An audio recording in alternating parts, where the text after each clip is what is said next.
Ayaka is one of the most powerful characters in Genshin, but I was planning to skip her. I already had a couple of cryo DPS characters who I was happy with, plus a limited amount of primogems and a long list of characters who I absolutely needed more. But then the FOMO got the better of me. So, was Ayaka worth it, or did I come to regret giving in to the pressure? Like many of the characters from the first 3 nations, I heard about Ayaka through the Genshin community before I ever met her in-game. Unlike the others, while there was a small number of discussions about her being a top-tier DPS, almost everything I saw about her consisted of memes. Going by the memes, the most important things to know about Ayaka are that she has a large forehead, an unhealthy obsession with the Traveler, and despicable wet socks. Obviously, I looked forward to learning more.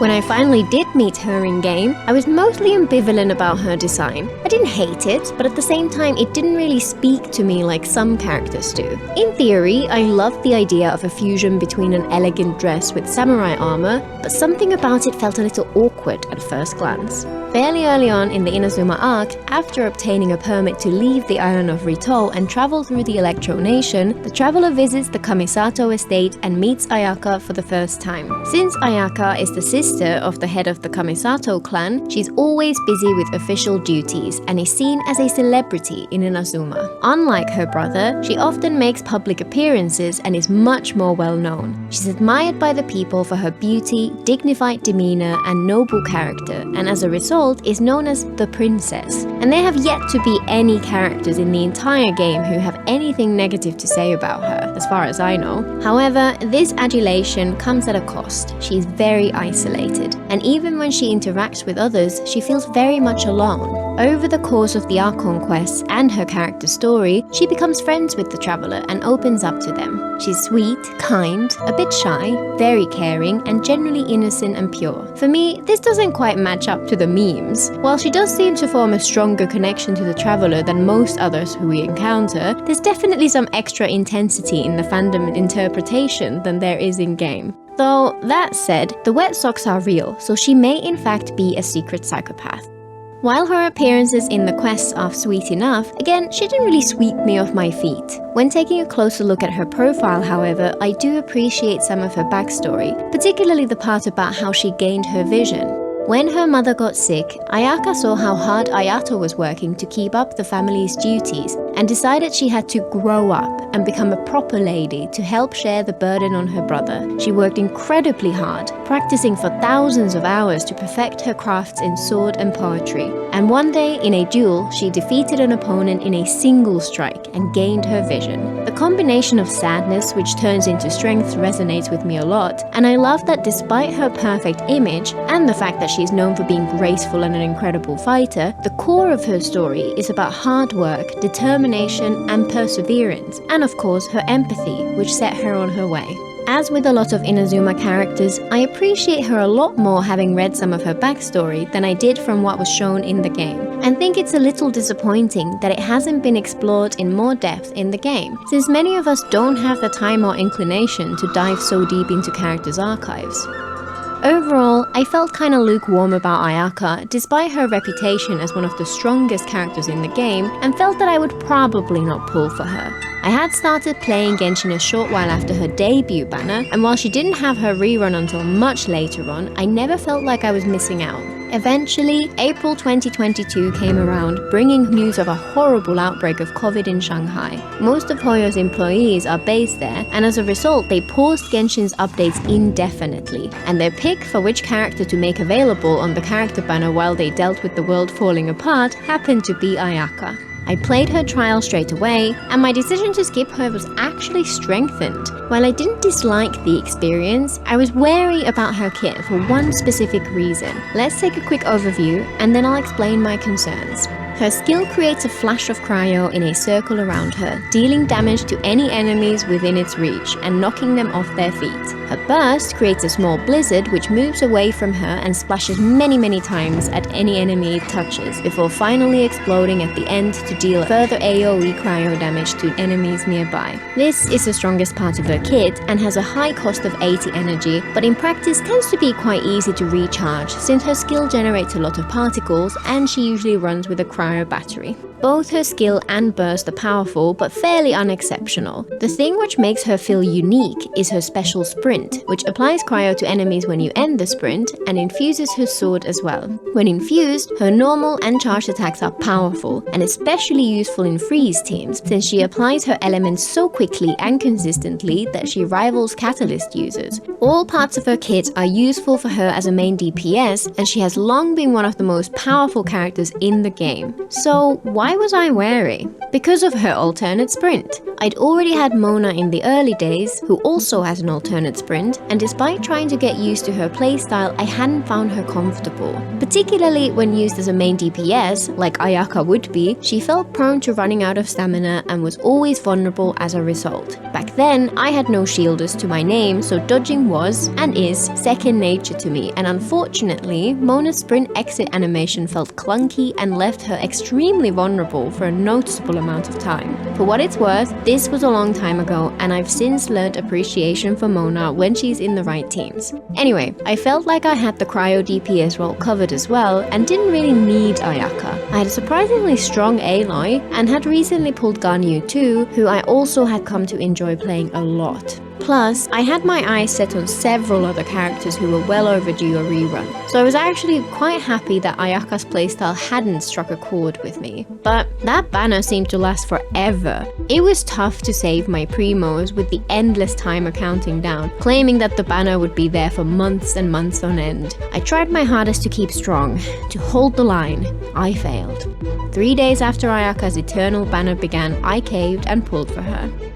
The first thing I did after pulling Ayaka was, of course, start building her, and I already had a weapon in mind, the Anemone Gucci. It's a craftable sword from Inazuma, and while its attack substat makes it feel a little lackluster, it was her best free-to-play option at the time, and it looks fantastic. The Fontaine craftable sword, Finale of the Deep, is apparently a decent upgrade due to its even higher attack boost, but of course, it didn't exist at the time. Aside from that, the only weapons which are better for her than the Amenoma are various 5-star swords, such as Folia Incision, Jade Cutter, Haran, or her signature sword, the Mist Splitter. I already had Shenhe and Kokomi, 2 of the 3 members of Ayaka's ideal freeze team, and already intended to get the 4th as soon as he was available. So I built my Ayaka for freeze, farming endlessly for the 4-piece Blizzard artifact set. 4-piece Blizzard is fantastic for her since it provides 40% extra crit rate against frozen enemies or 20% against non-frozen enemies affected by cryo, which makes her far easier to build. The only real alternative to Blizzard would be to equip 2 2-piece sets, picking from Blizzard for cryo damage, Shimenawa or Gladiator for attack, or maybe Noblesse for burst damage. However, Blizzard is a noticeably stronger option and well worth the effort. She needs the basic standard DPS stats, so I gave her an attack, cryo damage bonus, and crit damage artifacts, though it did take a while since she is, to this day, the only character I've built with the Blizzard set. After playing her with Shenhe and Kokomi instead of the awful team from her trial, my feelings about Ayaka's playstyle were completely washed away. Her sprint feels much more natural than Mona's, though I'm not sure whether that's due to a shorter sprint exit animation or just because of the minor cryo application when exiting the sprint, and since the enemy stayed frozen, she rarely feels vulnerable. I ended up loving her playstyle so much that I decided to risk pulling on her weapon banner, and got a Mist Splitter for her too, which resulted in an even stronger build. She now has 2k attack, some cryo damage bonus, and a crit ratio of 36 to 228.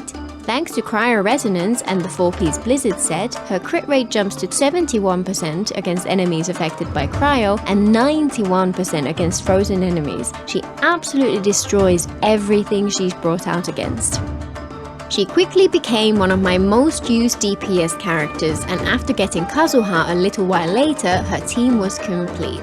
That team is simply incredible, to the point where I now only really use Ganyu in co-op, and Aloy has sadly been benched. For those who don't have those fancy premium team members, there are a load of different characters who could work in place of them. The Anemo slot probably has the least variety. The key things this character should provide are crowd control and resistance shred. So while Kazuha is the top pick due to his elemental damage boost, Venti and Sucrose are perfectly suitable alternatives. Jean and Sayu can also be viable options, but are only really necessary if your picks for the other 2 slots do not include a healer, and you're up against enemies immune to being frozen. The cryo slot has plenty of options who bring different things to the team. All of them provide the benefit of cryo resonance, and ideally, the character would provide some energy particles to help Ayaka keep her burst available on cooldown. Shenhe is far and away the best option due to her incredibly powerful buff, but other viable options here include Diona, Rosaria, Layla, Charlotte, Kaya, Chonyan, and even support Ganyu.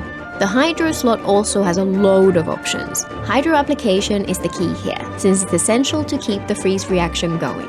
Kokumi is arguably the ideal option with great Hydro application, fantastic healing, plus powerful buffs via her equipment. Xingqiu, Yelan, Mona and Ayata are all very strong options who provide an alternate source of damage, while Barbara is slightly awkward but still a viable pick if you want a Hydro healer but don't have Kokumi. Furina could also be a great pick in this slot, though you'd have to pay close attention to your team's health if you're not using a healer in one of the other slots, especially when playing difficult content. I spent a bit of time mixing and matching to see if the team's damage compares with some of these different options, and it's surprisingly consistent overall. Ever since I got my Kazuha, Ayaka's ideal freeze team has been a staple in the Abyss for me, and is easily one of the most comfortable and powerful teams in the game to this day. While it is less suited to fighting certain enemies, such as bosses since they're immune to being frozen, it is so strong that it can just power through and easily beat them anyway. It's also very comfortable in the overworld since it doesn't have to rely on bursts, though it does have 2 downsides. It flounders against enemies resistant to cryo, especially the ones with cryo shields, and against anything else it's so strong that the fights are over before they begun. The overworld also makes me appreciate Ayaka's alternate sprint. By using it, she can zip across the surface of water, and while this benefit has been massively power crept by Furina, it's still quite a useful detail. It's also important to note that Ayaka has a gorgeous alt outfit, which I bought immediately because sheep herderer Ayaka from the Alps of Fontaine is the cutest goddamn thing, like holy shit. Suffice to say, I'm very happy that I gave into the FOMO. A more recent patch did bring a new twist to the tale, Wriothesley. Just like Ayaka, he's a cryo main DPS, and in his case, I loved his playstyle right from the first moment of his trial and pulled for him straight away. Since he's a catalyst, he always has cryo application available and has an interesting kit, which lets him natively use the 4-piece Marechaussee artifact set as a very strong alternative to Blizzard. My current Wriothesley build is similar to my Ayaka's build despite the different artifact sets, with one notable exception. He has a free-to-play weapon. Despite this, his damage is already equal to Ayaka's, so I expect he would be more powerful than her if given a similar level of investment. He's also a little more flexible. Unlike Ayaka, he's great in melt teams as well as freeze. Her standard ICDs make her far less suitable for melt, while his kit seems to be designed with that reaction in mind. However, Ayaka still remains one of the strongest characters in game, so I have no problems whatsoever that Wriothesley has a higher ceiling. His strength does not take away from hers. Overall, Ayaka is a fantastic character with a top-tier kit. Since she's a DPS, she's not necessarily a must-pull, as the 5-star supports like Raiden and Furina and so on are far more valuable. But if you enjoy her playstyle at all, then she's a fantastic character to have on your account, wet socks and all. If Hoyo once again give her only Barbara and Xiangling to play with in her trial, do not be fooled by how awkward it feels. In her intended teams, she's simply brilliant. Until next time!